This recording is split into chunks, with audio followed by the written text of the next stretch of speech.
What up? Are we live? Oh, you are live. Okay. How's it going, everybody? Uh, Global Giving Foundation. Let me get this note up on my screen.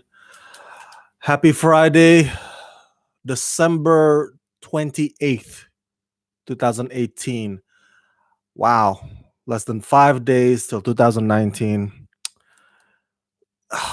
Felt like we just blinked and all of a sudden 28's gonna go away. Where did all those 365 days go? Holy crap. Wow, it went so fast. Mm. Feel like it was just yesterday that we were on January 1st, 2018. Getting older, man, getting older. Okay, so I'm gonna make this quick. I I love live streaming. That's why I have an issue. I have an addiction problem. That's why I go live streaming anytime I can do so. Um, there's not gonna be any new Rama Screen YouTube videos for the next couple of days until probably probably New Year's Day. I want to say New Year's Day. I want to have a special live streaming on New Year's Day. So for the next couple of days, there won't be any reviews or interviews or anything like that uploaded here unless there's an emergency, if like celebrity death or whatnot like that. So I'll be back January 1st. Real quick before I get to the topic at hand, if you can, please donate to help the victims of the recent Indonesia tsunami. The link is in the description box below this video. The foundation that I stumble upon is called Global Giving Foundation, and it's a legit one. And you can actually donate your U.S. dollars through this site, and it goes to the victims of the Indonesia tsunami, the tragedy that happened last week. So that's globalgiving.org. The link is in the description box below this video. And also, I just posted on ramascreen.com website the details on how you can get your hands on free tickets to attend the Los Angeles premiere of WB's DC animated movie, The Reign of Superman. So as you know, WB Home Entertainment always releases like new DC animated movies from time to time. So this is their latest one. It's called Reign of the Superman, and it will have the premiere in Los Angeles January. Let me double check here. January 10th. Is that correct? January 10th? That is correct. January 10th. And the details, so it's not contest. It's not, entering for your chance to win this ticket. No. You can actually get the tickets. And it's up to like 3 people, I believe. So you can bring 2 other guests. But you have to do it quick. It's on first come, first serve basis. So even if you get the tickets but if you arrive late that evening, then you won't come in. You won't get into the theater. So the details are on right now at ramascreen.com if you want to attend the premiere screening of Reign of the Superman, which will be attended by the film's voice stars. And I will be there to cover the red carpet. So I will be interviewing the voice stars, and also I'll be staying with you guys. I'll be sitting with you guys inside the theaters after the red carpet to watch the movie. It's gonna be awesome. I love DC animated movies. I think DC animated movies are way better than the DC Extended Universe, the live action one. But that's my humble opinion. Okay, let's get to the topic at hand. This is just a simple video live stream of me sharing with you my joys, my regrets, and my favorite movie scenes of 2018. And it's not a long list. Three for each category. There are only 3. So let's get through some of them here. Looking back at 2018, the joys. There were so many happy moments this past year. The usual happy moments when you know, the first day of Comic Con. Every year, when the first day on a Wednesday preview night, it's always happy. so so that's not really special to 2018. So these three are the ones that stood out this past year. First one is when I got my U.S. citizenship. Oh my God. Oh, I remember like yesterday. It was March 2018, and I entered the LA Convention Center. They had us in this one auditorium, and there's a sea of people, a sea of my fellow immigrants. I want to say about 3,000 or so, even more. And they had like a ceremony, the citizenship oath ceremony. They had two. They had two that went on that day, in the morning and in the afternoon. I went to the one in the morning because I had to interview Jennifer Morrison in the afternoon. So, um, man, whoo, we went. It was like I felt proud, and I had a smile on my face the entire time, even though in my head it's like, oh my God, I hope this ceremony didn't go on for too long, because I don't want Jennifer Morrison to be waiting on my ass, because she's a big star. I don't want to keep her waiting. But at the same time, I'm like, oh, I want to savor every minute of this, because this is the only time that I'm not gonna get another citizenship in another country. This is it. And after 20 years living in the United States, it's just to finally get that certificate, you know, and to finally be told that you can vote.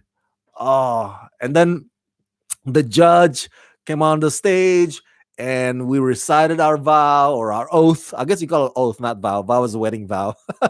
That's for weddings. Oath, ceremony oath. And it was like, I guess it's kind of like graduation.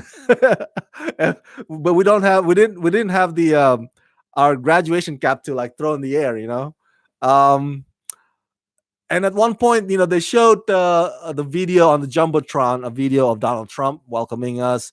Some of the immigrants were booing at that.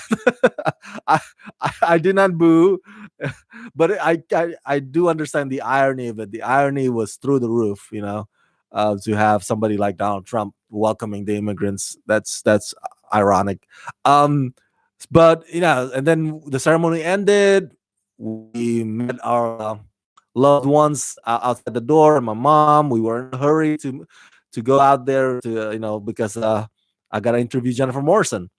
So in conclusion, it was one of the happiest moments of 2018 for me, really, um, to be actually be part of this country that I love. It's just, and I'm gonna be able to actually participate some more, not just politically, but also however way I can as a citizen. I'll pull my weight. I'll pitch in.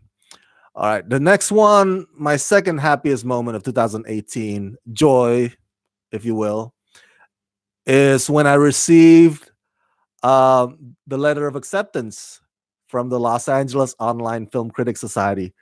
This was my second year applying to LAOFCS. I got denied last year. I didn't get in.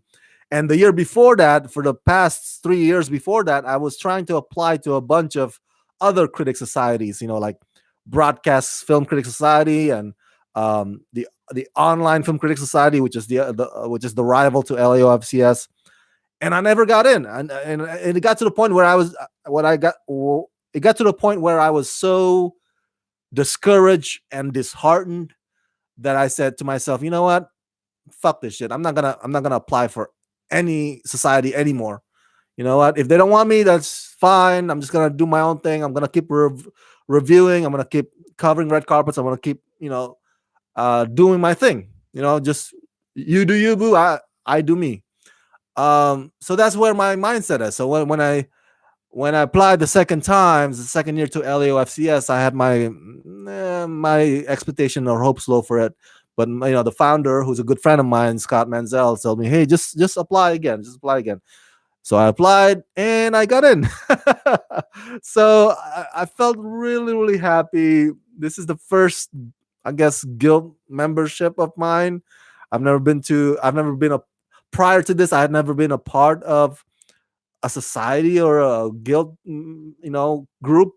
So I love the perks that come with it. Like this award season, man, I got so many award screeners from all kinds of studios. I'm like a kid in the candy store. They keep sending me, they keep sending to my mailbox copies of Vice and Mission Impossible Fallout, Destroyer, and I was like, man, this I feel spoiled now. Like I don't even have to go to the theaters to check these movies out because I that's it. I save gas. They also send me scripts. Holy crap! I got scripts now for A Quiet Place, scripts for Isle of Dogs, and just reading those scripts now, I'm just like, I'm educating myself now. I'm like, okay, so that's how you write scripts.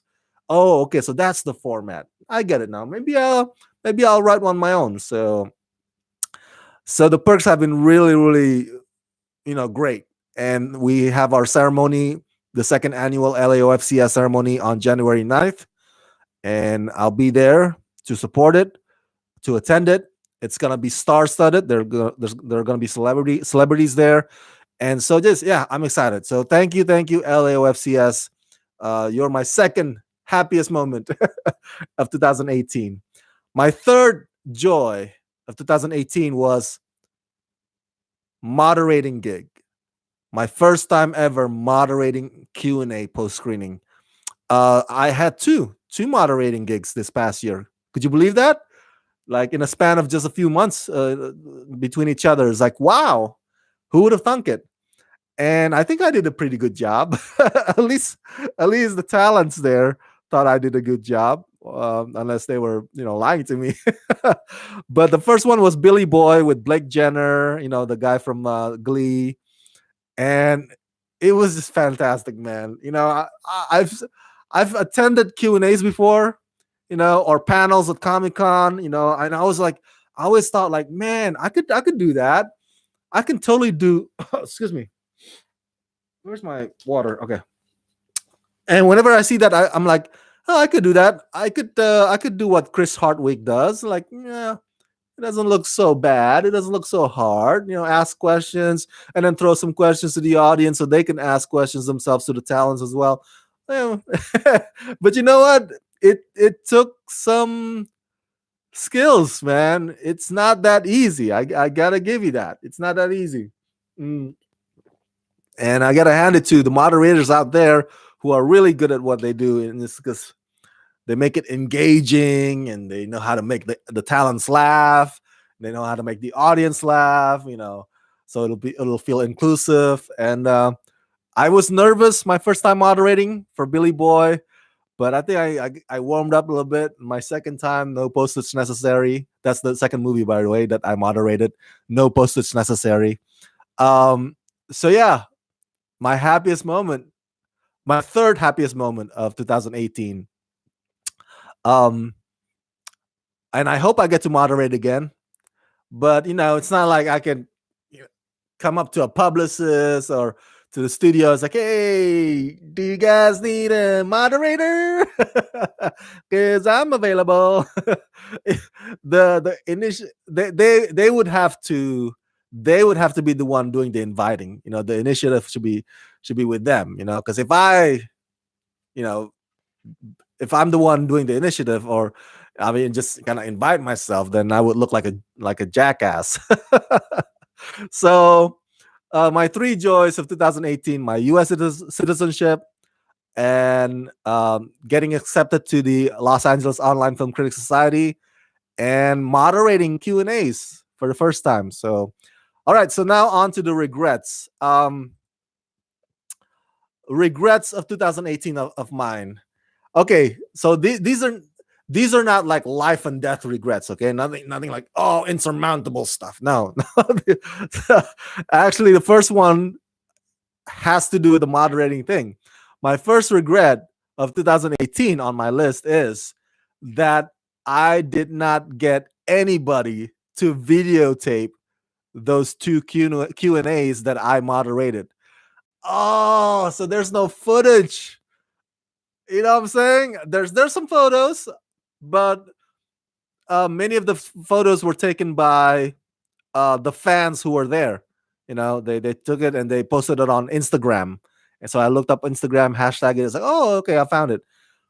But man, could you imagine having a whole footage of me moderating Billy Boy and No Posters? Ah, I should have asked somebody or the film's publicists who were there. It's like, hey, you know, I got this tripod and my camera. You don't need to do anything. Just could you press the record button when we start when we start the Q&A? Could you just press record? I should have asked somebody to help me with that, but I didn't. I wasn't thinking. I was so nervous in just the moderating thing, and now I don't have a footage. You know me. Whenever I attend Q&As, I always film it, you know, and I post it on YouTube, and you get to see it. And how lovely would it have been if you had watched not just any Q&A, but a video Q&A of the ones that I moderated. Oh man. Oh, that'd be so awesome. Oh, oh well. I guess I'll always have those photos, just like Casablanca, right? We'll always have Paris. The second regret is that one time when I got invited to cover the red carpet premiere of Denise Richards' new movie and Misha Barton's new movie. Misha Barton is the girl from the OC series. Misha Barton has a movie with Denise Richards called The Toy Box, which, by the way, is a terrible film. But they had the premiere. They invited me to cover it on the red carpet to interview Denise Richards and Misha Barton. But at the same time, on that same evening, during that same hour, I also had or got invited to cover a red carpet for another event, which I thought at the time would be a bigger event. You know, I'm not gonna reveal it here because I don't want to throw the publicist under the bus, you know, because I'm still grateful for the invitation. But when there are two happening at the same time, you know, and there's only one me because I don't have a staff or a colleague. I wish, but I don't have the budget. You know, people always say, "Hey, Rama, why don't you send somebody to cover this one?" While you, all right, can you give me the money? I don't have the money to do that. I gotta pay these people. You know, they can't just work, for me for free. That's why I'm a one man band. And so when there are two events, I have to I gotta let go one, right? And my regret it was that I let go the one with Denise Richards and Misha Barton. I should have done that one instead of the one that I thought was gonna be bigger. Because you know what? I was at the bigger one event and it turned out terrible, man. I did not get the big talents. I only got the crew members. Nothing. No offense against the crew members, but it. I would have been like, it would have been attracting more views if you actually get the big talents of this movie. Um, so overall, it was a very disappointing evening, um, which resulted in mediocre interviews. Um, because I wasn't prepared to ask the crew members the questions. I was prepared to ask the big stars the questions.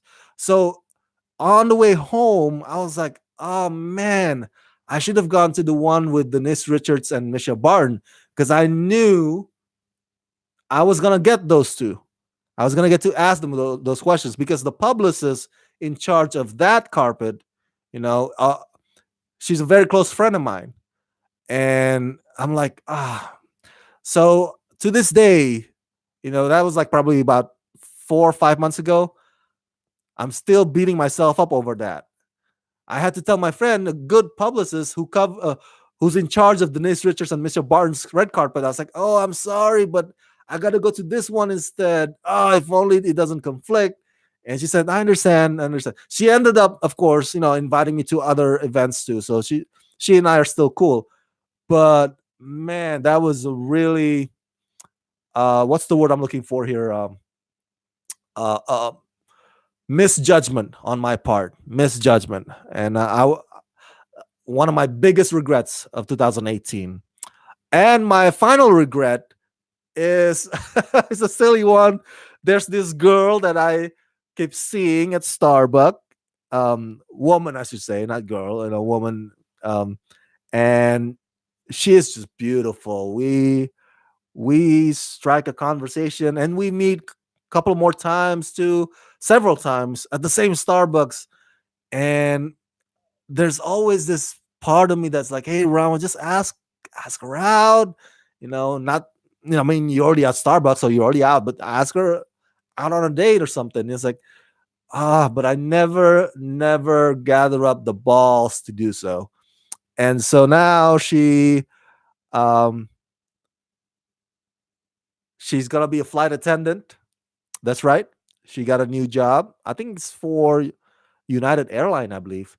And she said that she starts working this January. Flying from one place to the next. I guess that's it. That's the end. I'm not gonna be able to see her anymore. I mean, she's on my Facebook, but you know how it is.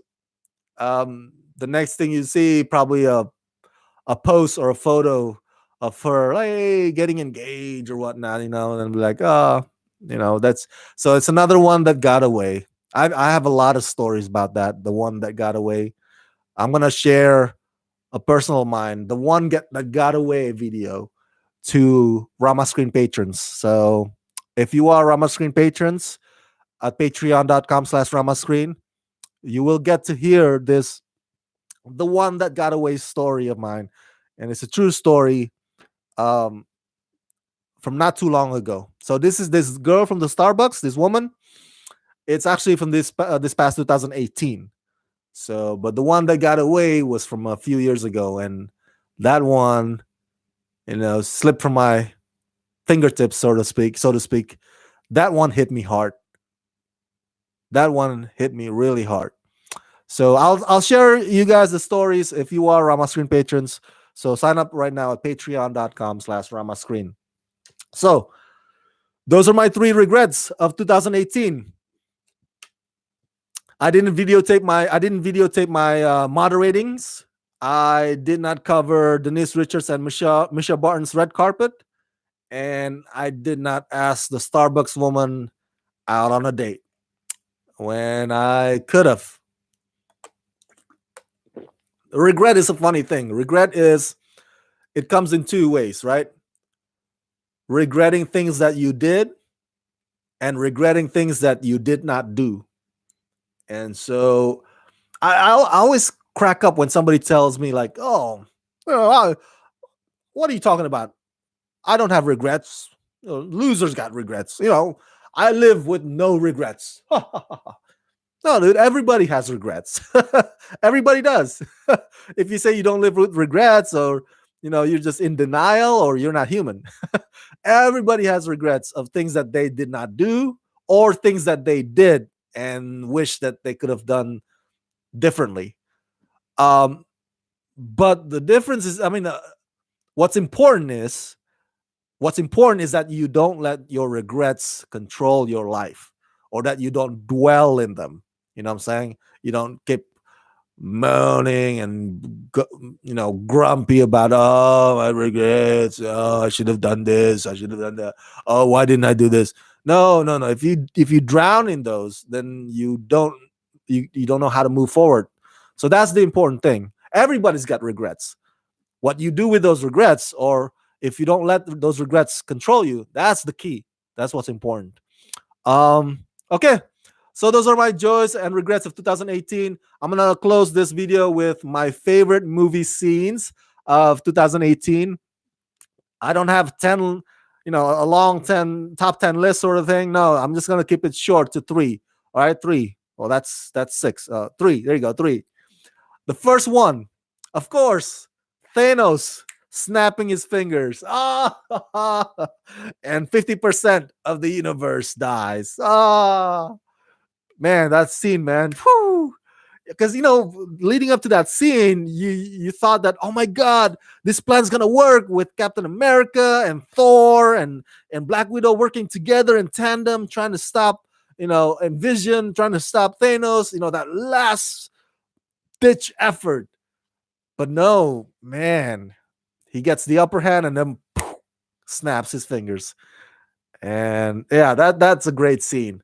Um, Sometimes when I rewatch Avengers Infinity War, sometimes I just fast forward to the to the scene, and you just see the devastation. Black Panther just fades away, and it's like, oh no, everybody just like starts getting depressed. It's hilarious. My second favorite movie scene of 2018 is from Mission Impossible Fallout. Now, I'm not talking about the running scene where Tom Cruise got hurt literally and production had to shut down because he got injured. No, no, no, no, no. I'm talking about the scene when Tom Cruise um, was in the helicopter, right, chasing Henry Cavill's helicopter, and then both helicopters, and they inside the helicopters, both helicopters end up in that ravine, that narrow, rocky alley, and as the helicopters go down, the camera is inside Tom Cruise's helicopter, and you could see the view from Tom Cruise's, you know, uh, front window, whatever you call it, the helicopter glass, and you could see you see as you go, it feels like you're going down with the helicopter. It's as if it feels like you're in the helicopter with Tom Cruise going down. It's so I don't know how to describe it, but it just looks and feels so visceral, like you're in the movie. Oh my god, I love that.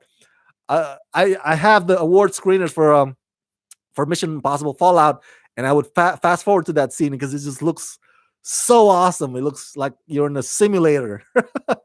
Love it, love it. That's my second favorite scene of 2018. My third and last favorite movie scene is from Hereditary. All right. Um, if you've seen the movie Hereditary, it's that scene uh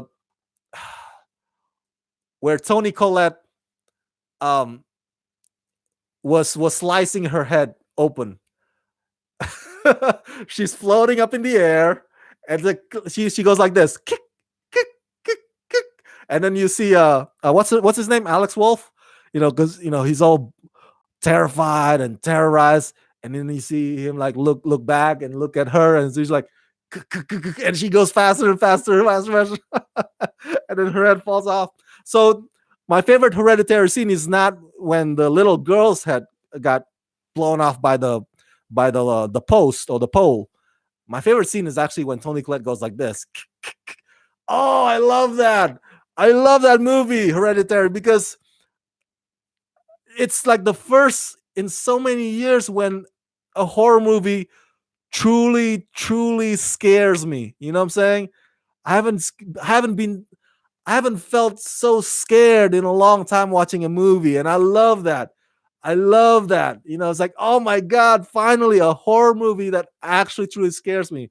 I haven't had that feelings in a while since The Exorcist and Paranormal Activity, and now Hereditary.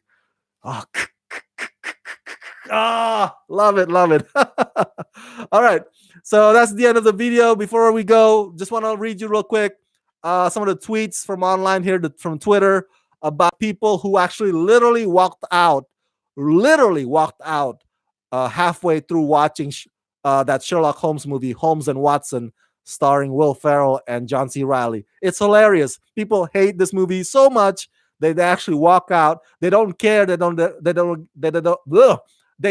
that they don't get refunds. All right.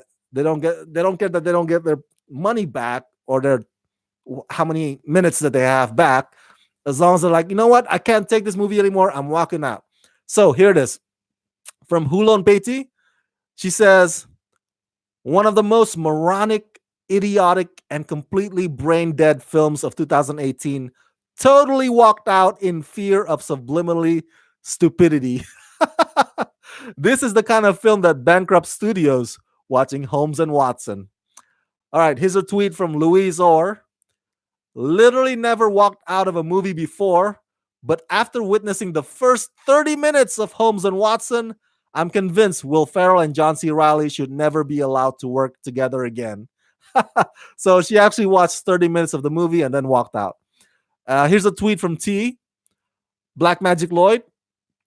I haven't walked out of a movie since Final Destination 5. Holmes and Watson changed that. Now, don't get me wrong, Will and Ferrell, John C. Reilly are funny, but none of the jokes in this movie were hitting. There was a couple that was also walking out when I started to walk out. Here's from Jane Doll.